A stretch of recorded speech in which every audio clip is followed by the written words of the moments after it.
اللہ اکبر لا الہ الا اللہ واللہ اکبر للہ الحمد اللہ اکبر لا الہ الا اللہ واللہ اکبر للہ الحمد اللہ اکبر لا الہ الا اللہ واللہ اکبر للہ الحمد الحمد للہ وکفا وسلام علی حبیبہ الذین اصطفى اما بعد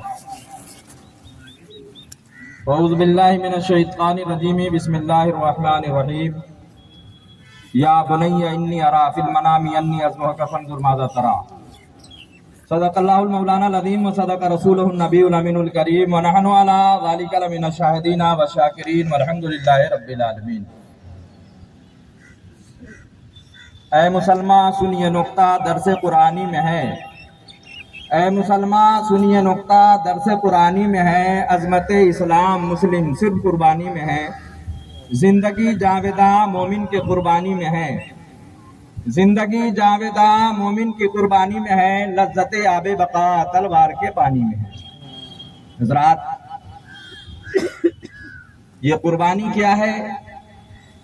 یہ قربانی دین کی شان، اسلام کا بڑا نشان ہے، اور اللہ کے پیارے خلیل حضرت ابراہیم اور دیگر انبیاء علیہ السلام کی بہت پیاری سنت ہے، اور یہ بندے کا اپنے رب کی بارگاہ میں بہترین عبادت ہے۔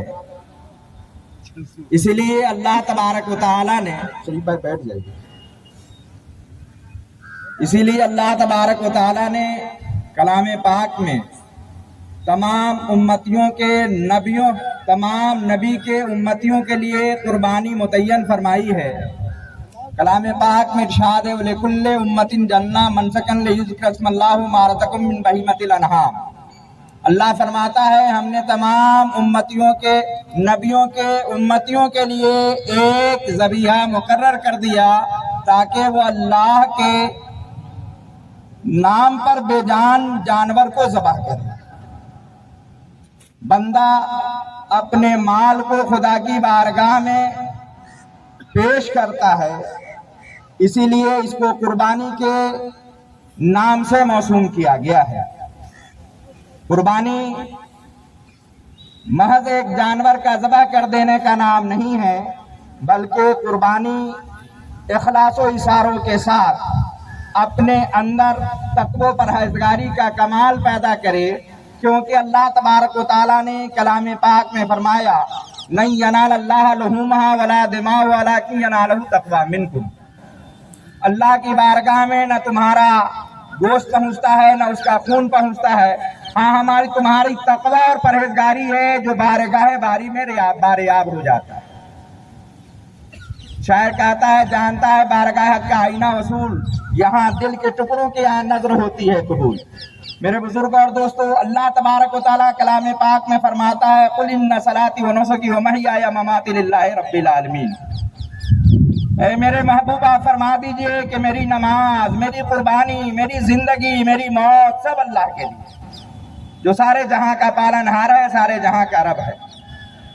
میرے بزرگوں اور دوستو، سورہ انعام کی آیت کریمہ نے امت محمدیہ کو جھنجھوڑ کر کے رکھ دیا۔ پتہ کیا چلا؟ قربانی دراصل وہی قربانی خدا کی بارگاہ میں مقبول ہے جو اخلاص و اصراری کے ساتھ دیا جائے، اللہ کے خوشنودی کے لیے دیا جائے، اللہ کی رضا جوئی کے لیے دیا جائے، دیکھنے اور دکھانے فارمیلٹی نبھانے کے لیے یہ خدا کی بارگاہ میں قربانی قبول نہیں ہوتی۔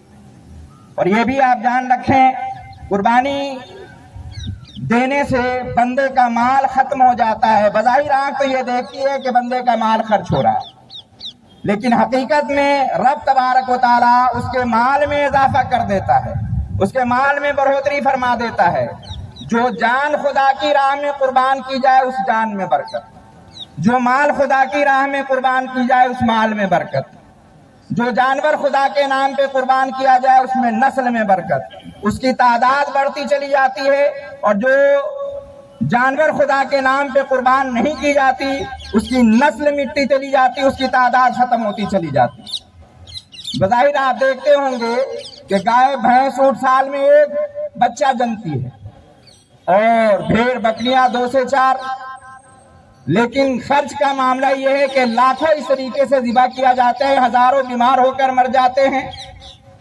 लेकिन आप देखेंगे अल्लाह ताला ने इनकी नस्ल में इतनी बरकत अता फरमा दी है, इसके तादाद में इतनी बरकत अता फरमा दी है कि हर जगह आपको अगर जहां रेवर है 100-200 बकरियां भेड़ मिल जाएंगे, हजारों की तादाद में गाय और भैंस मिल जाएंगे। लेकिन इसका बरक्स आप देखिए, कुतिया को 10-10, 12-12, 20-20 बच्चे जमती है, सुअर वैसी इस तरीके से, लेकिन तादाद के एतबार से कितना ज्यादा है और पैदावार के बाद से कितना ज्यादा है, लेकिन खर्च के एतबार से बिल्कुल कम या बिल्कुल नहीं है। मेरे बुजुर्ग और दोस्तों, कुर्बानी का मकसद ये है, असली मकसद इसका ये है, क्योंकि ये जानवर खुदा की राह में कुर्बान नहीं किए जाते, इसलिए अल्लाह ने इसकी तादाद को मिटा दिया, इसकी नस्ल को खत्म कर दिया है। बकरियां खुदा के नाम पे कुर्बान की जाती है, इसीलिए अल्लाह तबारक व तआला ने इसकी नस्ल में बरकत अता फरमा दी है, इसके तादाद में बरकत अता फरमा दी है। ऐसे मेरे बुजुर्ग और दोस्तों, जो माल खुदा की राह में कुर्बान किया जाता है, उस माल में अल्लाह बरकत अता फरमा देता है। जो जान खुदा की राह में कुर्बान की जाए, उस जान में बरकत अता फरमा देता है। क्या आप बखूबी जानते हैं, मैदान करबला में इमाम हुसैन के औलाद अमजाद में से एक ज़ैनुल आबिदीन लौट करके आए। अल्लाह तबारक व तआला ने एक औलाद से अरब अजम हिल्लो अरम 4 आलम में हुसैनी तादाद आपको मिल जाए, लेकिन इसके बरक्स यजीदी 22,000 का लश्कर घर लौट करके आई, लेकिन पूरे रुए जमीन पर कोई भी यजीदी सिलसिला आपको एक बच्चा नहीं मिलेगा, क्योंकि हजरत इमाम हुसैन की कुर्बानी खुदा की राह में थी। अल्लाह ने उनकी जान में, उनकी नस्ल में बरकत अता फरमा दी, और यजीद की कुर्बानी खुदा की राह में नहीं थी, इसलिए अल्लाह तबारक व तआला ने उसके नस्ल को मुनक़ता कर दिया। तो बड़ा कुर्बानी का बड़ा गहरा फलसफा है, जो जान खुदा की राह में कुर्बान की जाए उस जान में बरकत, जो माल खुदा की राह में कुर्बान की जाए उस माल में बरकत। इसलिए मेरे बुजुर्ग और दोस्तों, अपने जान माल की कुर्बानी पेश करता रहना चाहिए। मेरे बुजुर्ग दोस्तों, ये भी आप देखें, अल्लाह तबारक व तआला कलाम पाक में इरशाद फरमाता है, फसल्लि लिरब्बिका वनहर, ए मेरे महबूब, आप रब के लिए नमाज पढ़िए और कुर्बानी कीजिए। ये कुर्बानी हजरत ज़ैद इब्न अरकम रज़ियल्लाहु तआला अन्हु से मरवी है। साहिब कराम ने अर्ज किया, या रसूल अल्लाह, मा हियल अदाही, ये कुर्बानी क्या है? अल्लाह के प्यारे नबी ने फरमाया, सुन्नत अबीकुम इब्राहीम, तुम्हारे बाप इब्राहिम पैदरे बुजुर्गार इब्राहिम की सुन्नत है। साहिब कराम ने अर्ज किया, फमा लना फीहा या रसूल अल्लाह, हमारे लिए इसमें क्या सवाब है? तो अल्लाह के प्यारे नबी ने फरमाया, लिकुल्लि शारतिन हसनतुन, हर बाल के बदले में एक नेकी है, हर बाल के बदले में। यहाँ पर अहले इल्म के लिए लजीज और लतीफ नुक्ता है। शारतिन और हसनतुन, ये दोनों के तनवीर तनकीर के लिए है, लेकिन शारतुन की तनवीर यानी तहकीर के लिए, छोटे से छोटे बाल के बदले में अल्लाह तबारक व तआला बड़ा जवाद और करीम है, वो बड़े से बड़े नेकियां अता फरमाता। और ये भी आप जान लें मेरे बुजुर्ग और दोस्तों, मैं उन लोगों से गुजारिश करूंगा कि जो हजरात बाहर खड़े हुए हैं, जल्दी से वजू करके आ जाएं। वक्त अपनी जो बताया गया था उस वक्त पर पहुंच रहा है। मैं ज्यादा वक्त नहीं लूंगा, लंबी छोटी तकरीर नहीं करनी है। मैं ये चाहता हूं कि जो हजरात बाहर खड़े हुए हैं, वजू कर रहे हैं, उनकी नमाज ना छूटने पाए।